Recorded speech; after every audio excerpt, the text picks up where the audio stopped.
Bonjour, j'espère que tu vas bien. Je me présente, je m'appelle Adrien. Je suis membre de l'Église adventiste de Bagnolet et en ce jour, je vais te parler de mon expérience, de mon témoignage, pour te montrer concrètement que Dieu est plus que vivant et ce que Dieu a fait dans ma vie, ben, il peut le faire aussi pour toi.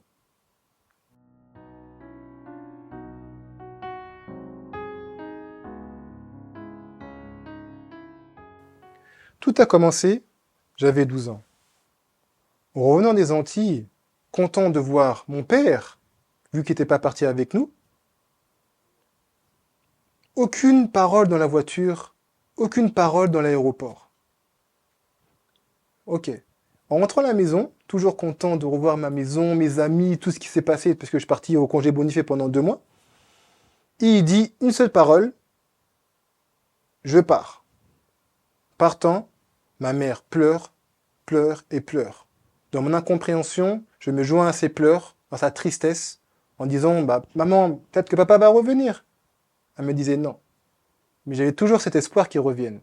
Les jours qui avançaient, je voyais la situation qui restait telle qu'elle, et une haine commençait à grandir parce que je voyais ma mère qui était triste par rapport à cette situation. En grandissant, mes notes scolaires commençaient à flancher. Ma haine, ma violence commençait à augmenter. Et en réalité, je me suis fait en nom dans la rue, dans la cité, pour qu'on puisse vraiment me respecter, car je n'étais pas n'importe qui, à mes yeux, entre guillemets. Plus tard, on m'a changé de collège, on m'a mis dans une cité, enfin dans un collège à côté d'une cité dans le 20e qui est très sensible. Et là, j'ai rencontré quelqu'un qui m'a fait découvrir justement qu'est-ce que c'est que la banlieue. Dans cette banlieue, j'ai vu pas mal de choses. Je suis rentré dans pas mal de réseaux.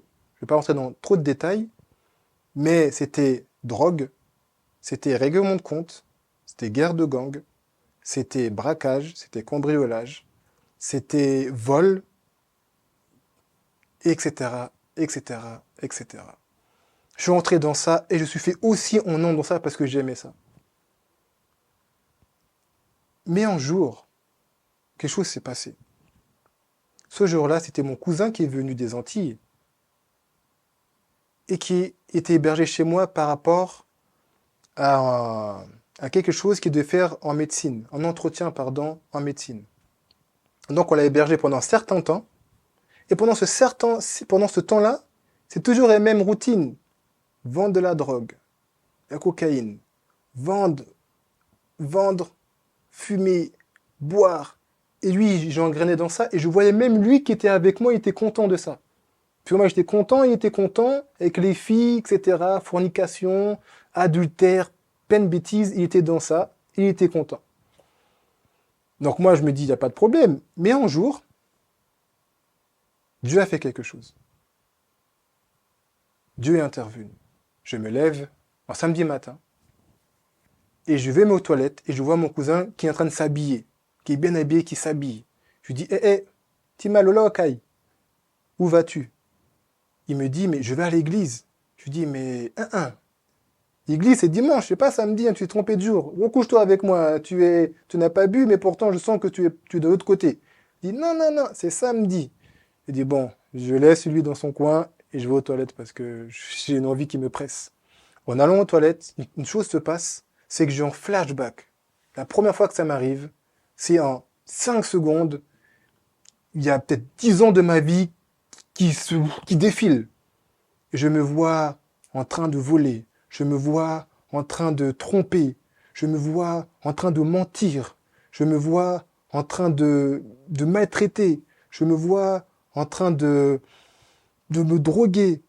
Et je vois surtout ce que j'ai fait hier, c'était, je crois que j'ai planté quelqu'un avec un couteau, du sang est sorti, j'ai oublié vraiment, mais j'ai fait un truc bizarre la veille. Et là, je me dis, Adrien, faut arrêter. Stop.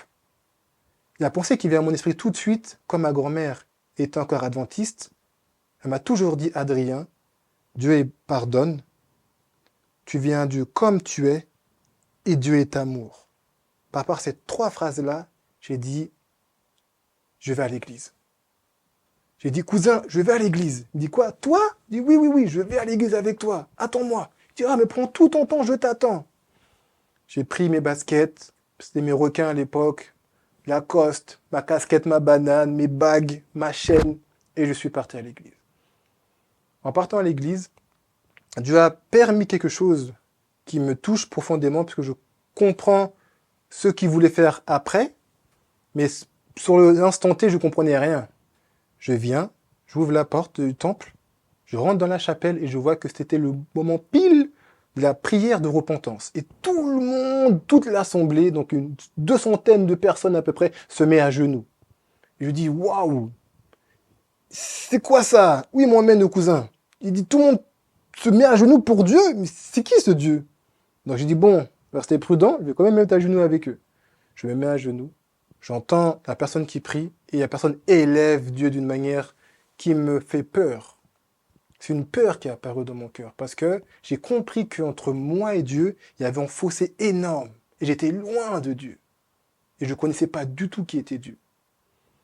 À partir de là, je me lève, il y a un moment de louange, un moment de chant pendant un petit quart d'heure, et là, tout mon être se prend, parce que les mots sont perçants, sont profonds, et me fait pleurer sans que je veuille vraiment pleurer. Et je pleure, et je pleure, et je pleure. Les gens se retournent, me regardent, ils ne comprennent rien. Ils disent, ça va, je dis, laisse-moi tranquille, je dis, laisse-moi. Et je pleure, et je pleure, et je pleure. Parce que ce que j'écoutais à l'époque, c'était rap français, du rap ghetto, du dancehall underground, donc des mots qui sont durs, des mots qui sont forts, des mots de la cité, de la rue. Et c'était pas les mots d'amour, les mots de bonté, de pardon. Ça n'a rien à voir avec les cantiques que nous chantons. Ensuite est venu le moment du message, de la prédication. Et là, j'ai strictement rien compris. Je sais que Jésus est mort sur une croix pour nous racheter de nos péchés. Mais honnêtement, je n'ai rien compris. Et après, je suis parti au plus vite parce que il y avait trop d'informations dans ma tête, c'était trop lourd. Et à cette époque-là, j'avais déjà bu, donc je sentais l'alcool et je voulais partir vite. Mon cousin est parti aux Antilles le lendemain, le dimanche. Du dimanche à vendredi, une routine, en train de vie, la drogue, les filles, les appels, les vols, les règlements de compte, comme d'habitude. Dans le train, c'est que des... Voilà, il y a du sang, des trucs qui coulent, il y a plein de trucs bizarres.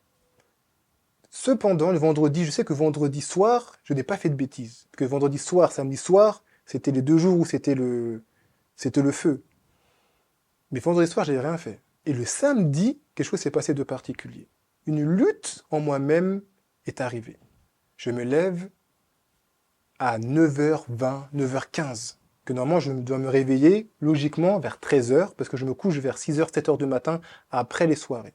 Mais là, je me lève vers 9h, donc je suis rentré vers 7h, 8h, ou je ne sais plus 6h, je ne vais pas dire de bêtises, pour me réveiller très très tôt, donc ce n'est pas normal. Et j'arrive pas à dormir. 9h15, 9h20, 9h25, 9h40. Je dis, mais Adrien, qu'est-ce qui se passe? Je comprends pas pourquoi j'arrive pas à dormir. Je veux me dormir, mais je n'arrive pas, je me réveille. Et une pensée vient dans ma tête, Adrien, va à l'église. Je dis, mais qu'est-ce que je raconte? Quelle église? De quoi tu me parles? Ça, c'est pour les faibles, ça. C'est pas pour moi. J'ai pas le temps avec l'église. Hein. Les gens sont faibles. Moi, je vais pas là. Je me débrouille tout seul. Je gère ma vie tout seul. Et je lutte. Je dis, non, je me rendors. 10h est arrivé. 10h05. 10h07. 10h11. Et là, j'ai dit, il faut que j'arrête. C'est pas normal. Peut-être que Dieu veut me parler. Donc, j'ai fait l'expérience. J'ai dit, peut-être que Dieu me parle. Et je vais chercher pour voir si Dieu existe. Ok, je vais chercher. Je suis levé, j'ai pris mes baskets, j'ai enlevé quelques bijoux, j'ai vu que les gens étaient bien habillés à l'église, donc je dis bon, je vais pas venir comme avant, je fais quand même un petit effort, par respect. Et je suis venu, j'ai cherché le métro, les itinéraires, les correspondances, la sortie du métro, la porte. Dieu merci, j'ai trouvé l'église. Je suis arrivé, et cette fois-ci, rien de particulier, j'ai écouté les messages, j'ai écouté le chant, rien de particulier. Sauf un frère qui était à la fin du service et qui m'attendait à la sortie. Et moi, j'avance, je commence à esquiver certaines personnes pour pas qu'ils me parlent, parce que je voulais parler à la personne. Et quand je veux vraiment franchir la porte, il m'interpelle en me disant « Ah, mais bonjour, bienvenue !» Je dis oui, merci, bienvenue à toi aussi. Et là, il me dit, mais tu sais, j'ai un truc pour toi, j'ai une Bible. Je lui dis, ah, c'est pas pour moi. Est-ce que tu as déjà lu la Bible? Je dis, ah, c'est pas pour moi. Merci beaucoup de ton cadeau, mais tu peux garder ça pour toi, je n'ai pas besoin. Il me dit, mais est-ce que tu as déjà lu? Lis-la au moins, lis-la, prends-la au moins, tu sais pas. Et quand il m'a dit ça, je lui dis, mais pourquoi il insiste? Peut-être que Dieu veut aussi me bousculer, parce que je sais que moi je suis dur, donc peut-être Dieu veut me faire comprendre quelque chose. Je lui dis, bon, si Dieu existe, ok, je vais chercher, et on verra. J'ai pris la Bible, j'ai dit merci, et je suis parti au plus vite. En rentrant chez moi, la même Bible qu'il m'a donnée, je l'ai prise et je l'ai mis dans un placard ou à côté d'un truc poussiéreux. Je dis, c'est là, c'est ici, là, je n'ai pas le temps avec ça. Laisse-moi gérer ma vie tout seul. 3 mois après, même si entre-temps j'allais toujours à l'église, donc je me battais, des fois même, je me rappelle un jour, on m'avait planté ou je sais pas, le cil, l'arcade on m'avait un peu soigné avant d'aller adorer à l'église. J'allais en boîte de nuit, je rentrais à 7h du matin, 9h, 10h, j'étais déjà debout pour aller à l'église. Je n'ai jamais manqué l'église parce que ça me faisait du bien. Je comprenais pas grand-chose, mais ça me faisait du bien. Et j'ai toujours lutté pour vraiment y aller. Mais 3 mois après, ma fréquentation avec l'église, le contact avec l'église, je suis parti dans un camp avec les jeunes pour le BAFA. Donc c'était ou en camp à la mer ou en camp à la montagne. Et j'ai eu le privilège de partir à Val d'Isère, à la montagne. Et là, s'est passée ma conversion avec Dieu. C'est touchant à dire et je suis encore ému parce que je me rappelle encore des images. Mais dans la Bible que j'ai prise, il y avait, pour une première prise en main, il y avait 15 chapitres. Pardon. Et j'avais 15 jours avec les enfants. Donc je me suis dit, un jour par chapitre, je le lis et vois ce que Dieu veut me dire. Parce que j'avais de moi, on m'a donné une Bible, voir ce qu'il y a dedans. Concrètement, je veux fouiller pour moi, voir mon expérience personnelle.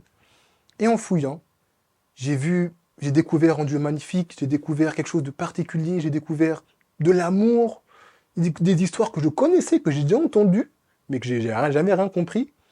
La création du monde, les choses, j'ai dit waouh, et c'était fabuleux. J'avais soif de connaître, et c'était beau. Mais ce qui m'a frappé le plus, c'était au moment dans Exode 20, j'ai lu, et je connaissais, hein, tu ne voleras point. Et Dieu se sait, j'aimais tellement voler. C'était en jeu pour moi, même des fois, à la défense, on en allait à 40, non, on allait à 25-30 dans le supermarché, on prenait même des télés sur les épaules, on courait, plein de trucs, et tout le monde courait, vigile, il pouvait prendre une ou deux personnes. Et les 20 autres, mais ils avaient tout ce qu'ils voulaient. Mais je n'ai plus jamais volé, plus jamais depuis que j'ai lu ce texte, parce que Dieu m'a parlé. Dieu m'a parlé clairement, je n'ai plus jamais volé jusqu'au jour d'aujourd'hui.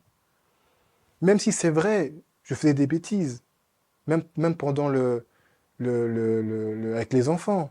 Je vendais, etc. J'ai de la drogue avec eux. Mais Dieu m'a vraiment fait haïr, ne plus aimer mon ancienne vie, ne plus aimer ce que je faisais, ne plus aimer l'Adrien de qui j'étais. Avant, on me surnommait un autre prénom que je ne vais pas dire. Mais Dieu m'a fait ne plus m'aimer moi ce que je faisais. Ce que moi qui j'aimais les choses, Dieu m'a fait haïr les choses. Parce qu'en réalité, ça fait de la peine, ça fait du mal aux autres. Et Dieu m'a fait prendre conscience de cela. Après cela, après cette rencontre avec Dieu à la montagne, je suis revenu sur Paris. Et là, j'ai commencé à prendre des études bibliques avec mon frère. Et là, avec la même soif, il m'a appris des études. J'avais soif d'apprendre la Genèse, l'Évangile, l'Épître aux Romains, qui façon par la foi. C'était magnifique, c'était beau. Et c'est ce livre-là, il est magnifique, la Bible. Il n'y a pas meilleur livre que la Bible, la parole de Dieu. Et à partir de là, j'ai commencé vraiment à arrêter de fumer. C'était vraiment avant mon baptême, mais ça m'a vraiment gardé dans quelque chose, parce qu'avant mon baptême, j'ai vraiment arrêté de fumer, arrêté de boire. Je n'ai plus fréquenté aucune fille, j'ai plus de rapport, c'était terminé tout ça, c'était fini. Dieu m'a vraiment, avec ma mère, Dieu m'a permis d'aplanir vraiment les relations, parce que c'était très tendu, ma mère était toute seule, c'était très compliqué pour elle. Au niveau de mon père, Dieu m'a poussé à aller aux Antilles, prendre un billet pour rencontrer mon père s'il était encore vivant. Donc j'ai cherché dans les pages jaunes, dans les pages blanches. J'ai cherché des cousins, des tons, des oncles. J'ai appelé à Saint-Martin plein de personnes pour retrouver mon père. Et quand je l'ai vu, J'étais ému, j'ai pleuré, j'ai dit pardon. Parce que dans mon cœur naissait quelque chose par rapport à lui. Et finalement, je ne pouvais plus avancer avec Dieu. Dieu me bloquait dans ma relation avec Dieu parce qu'il me disait, il y a un truc que tu dois régler. Et Dieu est concret. Donc je suis parti jusqu'aux Antilles pour le régler. Et quand je suis revenu en France, mes amis, j'étais plus que libre et je pouvais continuer ma marche avec le Seigneur. Pour dire que le pardon est fondamental. Et à partir de là, je suis fait baptiser. À partir de là, j'étais épanoui en Jésus. Et vous allez me croire ou pas, mais au jour d'aujourd'hui, Dieu m'a tellement fait du bien, Dieu a tellement fait des choses pour moi, que je suis l'homme le plus heureux du monde. Et ça, pour ça, je dis merci Jésus.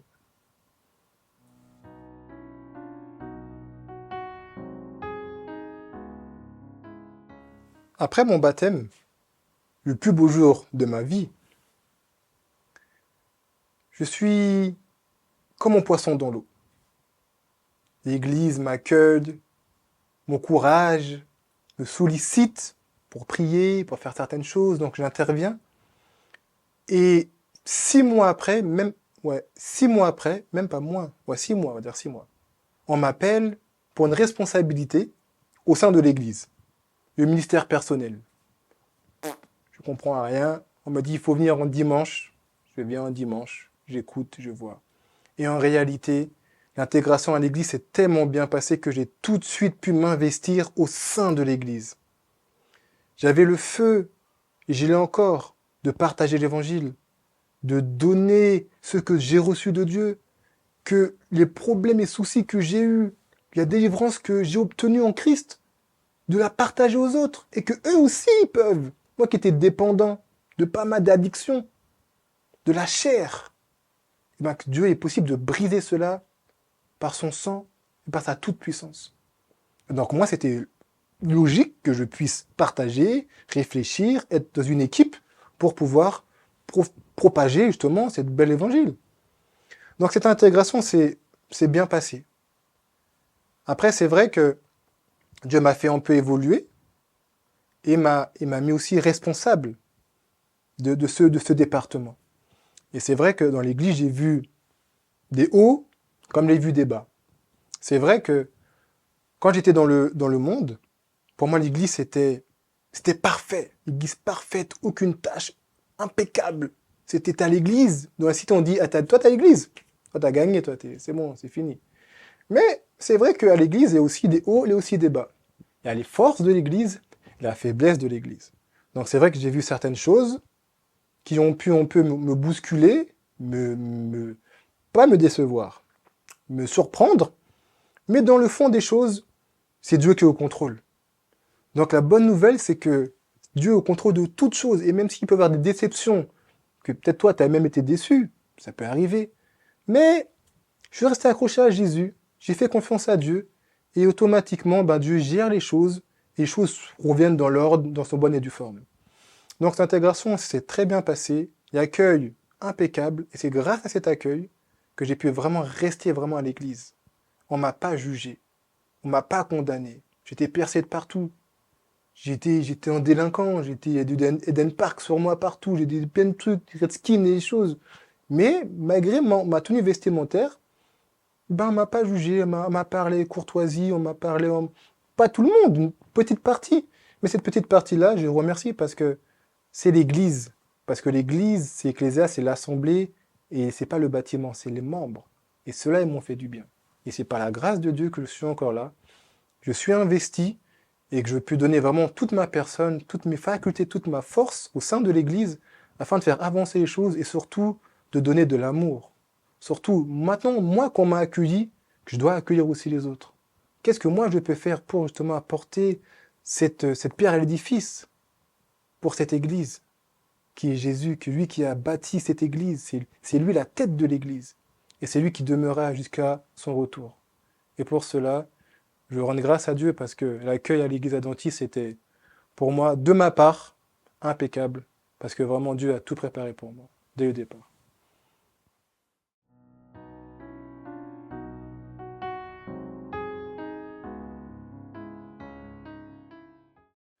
Mon implication dans la mission. J'aimerais me lever et te dire à vive voix. Mais pour résumer en quelques mots, c'est comment j'étais déterminé dans le mal, dans ce que je faisais. Ben maintenant, je suis déterminé à faire ce que Dieu veut pour moi, ce que Dieu veut pour nous. Je suis né pour la gloire de Dieu. Dieu m'a appelé des ténèbres à son admirable lumière. Et il n'y a pas plus bel appel que venant de Dieu, pour un but particulier, qui est la mission.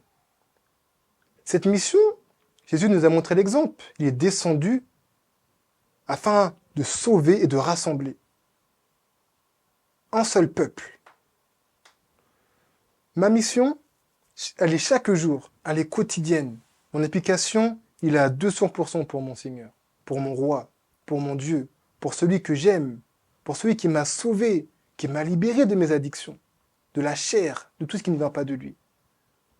Mon application, elle est dès le matin, quand je me réveille, je prie Dieu, je demande à Dieu déjà de m'accorder l'amour pour les autres et de me donner une opportunité de parler de lui. Dans mon travail, c'est une grâce de Dieu parce que Dieu a permis que nous puissions travailler entre frères, entre membres engagés dans la mission. Donc chaque jour, dans mon travail, je rencontre, allez, minimum une vingtaine de personnes, minimum, en contact direct, où d'autres personnes ne peuvent pas entrer, bah, mon travail permet que je rentre. Mon application, elle est même dans mon travail. Non parce que je veux forcer à parler de Dieu, mais parce que tout simplement, je suis au service des uns et des autres. Je sers les autres. Et en servant, les autres voient que je suis différent. Et à partir de là, une porte s'ouvre pour leur parler de mon roi, de mon Seigneur. Donc mon implication, elle est tous les jours. Le soir, quand je rentre, ou c'est des visites, ou c'est des services. Parce que j'aime mon Dieu. Je suis fatigué, oui. Des fois, on me dit, Adrien, calme-toi. Je le reconnais aussi. Mais, on m'appelle, je viens pour servir, je viens pour aider, je viens pour soulager, même pour prier, et je repars. Mon implication, elle est quotidienne. Et c'est ça, ma vie. Et si on m'enlève ça, spirituellement, je meurs. Je meurs. Ce n'est plus moi. Et j'aime ça. Et j'encourage chaque personne à expérimenter quelque chose, de demander à Dieu quelle est sa mission, pour vraiment expérimenter vraiment la grâce, l'amour de Jésus. Mon implication, elle est aussi à l'Église. Nous sommes une communauté, nous sommes corps, nous avançons ensemble. Et Dieu m'a fait grâce, justement, d'avoir une expérience en tant que responsable pendant 7 années de ministère. C'est au-delà de la prédication que Dieu m'a fait vivre une expérience particulière d'un message qu'il m'a donné. C'est une fois où j'ai pu réunir, enfin, Dieu a permis que nous puissions réunir 300-400 personnes dans un parc, autour de chants, autour de louanges. Et ces églises étaient impliquées. L'église était en premier lieu. Le maire n'était pas là. Les adjoints au maire étaient présents. Les personnes de la mairie étaient présentes. On s'est fait connaître en tant qu'église adventiste, dans ce petit périmètre pendant 1h30, 2 heures. Et c'est des gens qui ont dit qu'on est très chaleureux, très sociables, très vivants. Et c'est le nom de Dieu qui est glorifié, c'est son nom qui est élevé. Donc mon ministère, mon implication, il est aussi avec l'Église, avec les membres.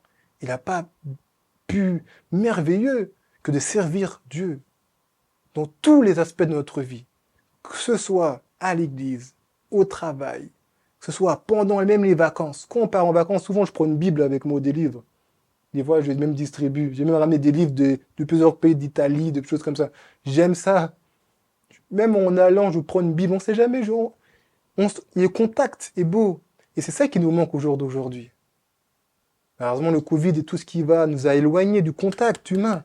On a besoin de contact, de choses. C'est important pour partager, transpirer l'amour de Jésus, donner, se sacrifier pour l'autre.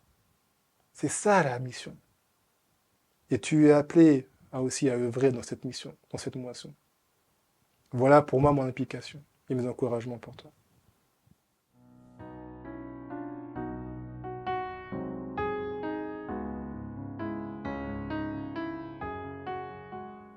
Voici le mot de la fin. Mon exhortation, mes encouragements pour toi. Si tu t'es découragé, si l'Église t'a déçu, si toutefois dans ton parcours, tu t'as rechuté, c'est pas grave, ça peut arriver. Mais sache une chose, c'est que Dieu t'aime et qu'il veut te relever. Crois en lui et tu verras la gloire de Dieu. Crois que il t'a jamais oublié et qu'il sait ce que tu vis. Même dans la mission, tu as quelque chose de particulier à faire pour lui. Ne crois pas que tu ne sais rien faire ou tu es trop petit pour faire les choses. Non, au contraire. Dieu prend souvent les plus petits pour faire de grandes choses. Donc toi, tu peux faire quelque chose. Mais aie foi et prends courage. Si maintenant tu es déjà engagé, continue, persévère, va de l'avant, prends courage, comme dit Josué. Et tu verras la main de Dieu être sur toi, te conduire pas à pas, même dans la difficulté, même dans l'épreuve, même dans le feu. Il va toujours t'accompagner. Parce que Dieu garde sa fidélité. Et dans la mission, jette tes pains dans l'eau. Tire ta flèche plus loin. Vois plus large. Ne te limite pas à quelque chose. Ce que tu as dans ton cœur, fais-le. Dieu est tout puissant, fais-le. Dieu te donnera le succès pour sa gloire, fais-le. Ne crains pas les autres, les regards, ce qu'on te dit. Prie Dieu. Aie des conseils. Mais fonce et fais ce que ton cœur désire pour la gloire de Dieu. Et tu verras, si tu aimes Dieu, tu veux vraiment le servir, Dieu va te bénir par rapport à tes projets. Et Dieu va t'orienter si ce n'est pas vraiment sa volonté. Mais fonce, n'attends pas. Jésus revient très bientôt. Et si maintenant, toi, tu ne crois pas, tu n'as jamais cru, et tu dis c'est des bêtises, sache une chose, c'est que depuis toute ta vie, Dieu prend soin de toi. Dieu te protège, Dieu te garde, et Dieu t'aime. Dieu aime ses créatures, mais il haït le péché, mais il nous aime. La seule chose que tu dois faire, c'est croire. Prie ce soir, ou cette journée, ou ce matin, selon l'heure que tu regardes cette vidéo, et fais expérience, parle à Dieu au moins une fois dans ta vie. Et demande-lui s'il existe de faire quelque chose, et tu verras. Dieu est plus que vivant. Je suis en témoignage, je ne suis pas meilleur que personne, loin de là, il a pire que moi. Ça, je suis conscient. Mais si Dieu a fait quelque chose dans ma vie, si Dieu m'a délivré de mes addictions, de mes péchés, des choses que je faisais, que je vivais, Dieu aussi peut le faire pour toi. Il faut juste le chercher, comme je l'ai fait, et vouloir l'aimer. Et Dieu met son amour en toi. Que Dieu te bénisse. Et bon courage. Maranatha. Jésus revient.